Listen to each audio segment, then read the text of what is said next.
আসসালামু আলাইকুম এভরিওয়ান, কেমন আছেন সবাই? আশা করি সবাই ভালো আছেন।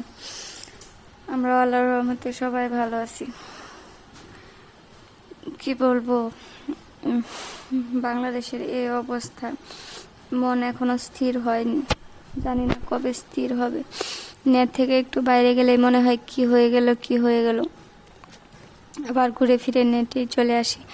যদিও ভালোভাবে নেট কানেকশন কাজ করতেছে না, তবুও বারবার ফিরে আসি কি হচ্ছে কি হবে তা দেখার জন্য। আপনাদের কার কার সঙ্গে এরকম হয় আমাকে জানাবেন। তো ভিডিওটা কিছুদিন আগের করা, তো ভাবলাম এটাই আপনাদের সঙ্গে শেয়ার করি।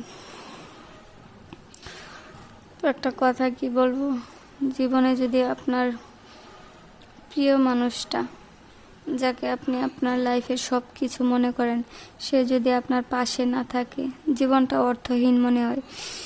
আমারও ঠিক তেমনটাই মনে হচ্ছে। একটা মেয়ে পরিবার, সংসার, বাবা মা সব কিছু ছেড়ে প্রিয় মানুষটার হাত ধরে প্রিয় মানুষের ঘরে আসে। অন্য একটা পরিবেশ, অন্য একটা পরিবার মানিয়ে নিতে নিতে অনেকটা সময় কেটে যায়। এই অনেকটা সময় কেটে যাওয়ার পরেও যদি আপনার প্রিয় মানুষটা আপনাকে না বুঝে, আপনার সঙ্গ না দেয়, সেটার কষ্ট আসলে কোনোভাবেই মেনে নেওয়া যায় না। আমার 9 বছরের পারিবারিক জীবন, এই 9 বছরের দিনগুলো আমার ভালোই কেটেছে প্রথম দিকে, কিন্তু এখন মনে হচ্ছে আমি তার যোগ্য না। সে এখন আমার সাথে ভালো করে কথা বলে না, ভালো ব্যবহার করে না, ভালো আমার কোনো কিছুই যেন ওর ভালো লাগে না। সব কিছুই যেন বিষের মতো লাগে। আমার একটা কথা, আমার মানে কোনো কাজ, আমার কিচ্ছু ভালো লাগে না। মানুষ এতটা পরিবর্তন কিভাবে হয়? এই মানুষটাই কিন্তু একদিন বলেছিল আমাকে যে তোমাকে ছাড়া আমি আসলে চলতে পারবো না বা বাঁচতে পারবো না, বা তোমাকে ছাড়া আমার কিছু ভালো লাগে না। এসব কথাগুলো এখন অর্থহীন মনে হয় আমার কাছে, কারণ আমি তার কাছে এখন একটা যন্ত্রণা।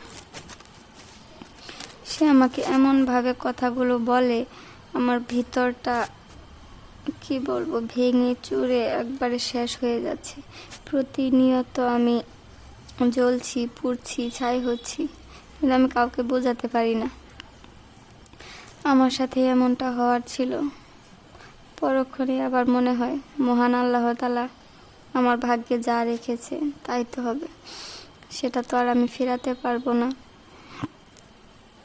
আমার ভাগ্যে যা আছে তাই হোক, এই বলে নিজেকে সান্ত্বনা দিই, কিন্তু মন তো সান্ত্বনা মানে না।